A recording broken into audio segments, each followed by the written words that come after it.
Welcome back. Good morning, friends. I'm JP sir, English teacher and motivational speaker from Guru Kripa Career Foundation.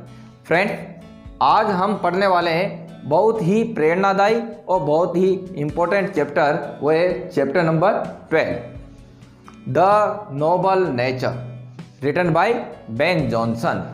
Friends, यदि आप class 12th में हैं तो ये chapter आपके लिए बहुत ही महत्वपूर्ण है, इसलिए वीडियो को बिना स्किप किए पूरा देखें. Chapter number 12, the noble nature, यानी कि उत्तम स्वभाव या उदार प्रकृति, रिटन बाय बेन जॉनसन. सबसे पहले हम जानते हैं, थोड़ी सी जानकारी बेन जॉनसन के बारे में लेते हैं. Ben Jonson, by name of Benjamin Johnson, born on June 11, 1572 in London and died on August 6, 1637 in London. He is generally regarded as the second most important English dramatist after William Shakespeare. The Noble Nature is a short lyric composed by Ben Jonson.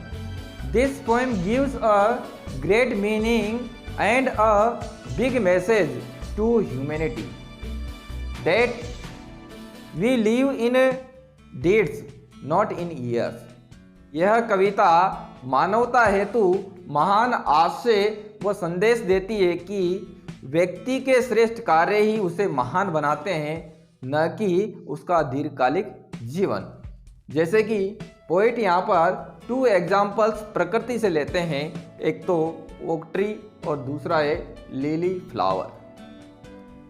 दोनों को ही प्रकृति से लेकर के और दोनों को मानव जीवन के करीब रख कर के और दोनों का तुलनात्मक अध्ययन हमें यहाँ पर बताते हैं कि ओक ट्री 300 साल तक जिंदा रहकर भी वह किसी को कोई खुशी प्रदान नहीं करता, जबकि लिली फ्लावर केवल मात्र एक दिन के लिए जिंदा रहकर भी सभी के मन को भाता है और सभी को प्रसन्नता देता है, खुशी देता है.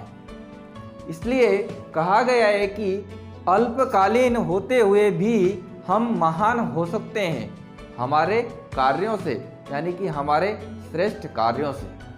कवि ओक के वृक्ष और लिली के फूल जैसे 2 प्राकृतिक प्रतीकों के माध्यम से अर्थहीन व प्रभावहीन दीर्घकालिक जीवन की अपेक्षा साहसिक व श्रेष्ठ कर्मयुक्त जीवन के महत्व पर प्रकाश डालता है.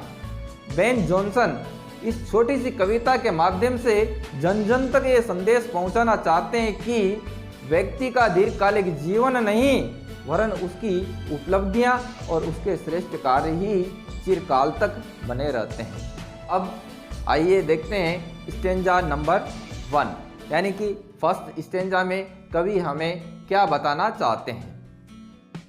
It is not growing like a tree in bulk doth make man better be, or standing long an oak 300 years to fall a log at last dry, bald and sheer. कवि इस कविता में कहता है कि एक वृक्ष की भांति आकार में बड़ा होने से कोई व्यक्ति महान या श्रेष्ठ नहीं होता है. एक बलूत के वृक्ष की भांति 300 साल तक जीवित रहकर अंत में बिना पत्तियों के सूखे व मुरझाए हुए एक लकड़ी के लट्टे के रूप में गिर जाता है. Stanza number 2, a lily of a day, a lily or a day is fairer far in May, although it fall and die that night. It was the plant and flower of light. यानी कि यहाँ पर कवि बताते हैं, जिस प्रकार से कि आप देख रहे हैं लिली फ्लावर, लिली फ्लावर ये केवल मात्र एक दिन के लिए होता है, यानी इसका जीवन काल जो होता है वह एक ही दिन का होता है. एक दिन का होते हुए भी ये मानव जीवन को प्रकाश देता है, खुशी प्रदान करता है. इस प्रकार से कवि बेन जॉनसन यहाँ पर कहते हैं कि लिली को प्रकाश का पुष्प भी कहते हैं, क्योंकि ये दिन के प्रकाश में खिलता है और दिन की समाप्ति के साथ ही इसके जीवन का भी अंत हो जाता है। यानी इसके अलावा ये आनंद का प्रसार भी करता है, इसलिए इसको प्रकाश का प्रतीक भी कहा गया है। अब जिस प्रकार से आप मेरे पीछे इमेज में देख रहे होंगे कि एक ओक ट्री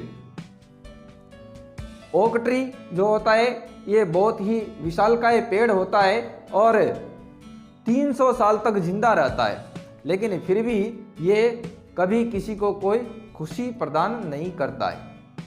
जैसे लिली फ्लावर एक छोटा सा पुष्प है और यह एक दिन के लिए ही होता है, लेकिन फिर भी देखने वालों को यानी कि बी होल्डर्स को खुशी प्रदान करता है। अब आइए देखते हैं स्टेंजा नंबर 3। स्टेंजा नंबर 3 में क्या दिया हुआ है? In small proportions we just beauties see and in short measures life में परफेक्ट बी। यहां पर दिया हुआ है प्रोपोर्शंस का मतलब क्या होता है? अनुपात। यहां पर दिया गया है आकार यानी कि साइज। और ब्यूटीज क्या होते हैं? ब्यूटीज होते हैं सौंदर्य। और मेजर्स यानी नाप या अवधि। यहां पर दिया गया अवधि के लिए। और परफेक्ट से मतलब होता है पूर्ण यानी कि संपूर्ण। यानी कि हम आकार में छोटी वस्तुओं में सुंदरता यानी सौंदर्य देखते हैं, और इसी प्रकार अल्पकालीन जीवन भी संपूर्ण हो सकता है। कवि कहता है कि छोटी चीजों में भी सौंदर्य हो सकता है जो सबको आनंद प्रदान करे। इस कविता के माध्यम से कवि मानव मात्र को ये समझाना चाहते हैं कि छोटी छोटी वस्तुएं यानी कि छोटी छोटी चीज़ों से भी हमें खुशी मिल सकती है। यानी हमारा जीवन छोटा होते हुए या कद में छोटा होते हुए भी हम महान हो सकते हैं हमारे कार्यों के थ्रू।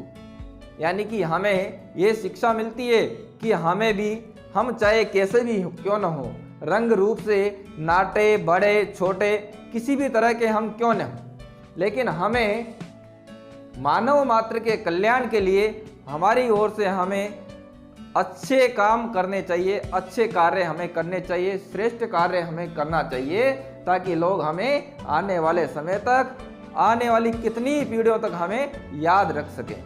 क्योंकि याद उन्हीं को रखा जाता है जिन्होंने महान कार्य किए हों। चाहे आप विशाल, बड़े, दौलत वाले या शरीर में विशालकाय क्यों न बन जाएं, लेकिन अगर आपने कोई भी महान कार्य नहीं किया तो आने वाले समय में आपको कोई भी याद नहीं करेगा। यहाँ पर कवि हमें यही संदेश देना चाहते हैं। और अगर आपको वीडियो पसंद आया हो तो वीडियो को लाइक करें, शेयर करें और कमेंट करना न भूलें, और हो सके तो बेल का आइकन भी दबा दें, जिससे कि आने वाले वीडियोज़ के नोटिफिकेशन आप तक पहुंच सके। Okay, thanks.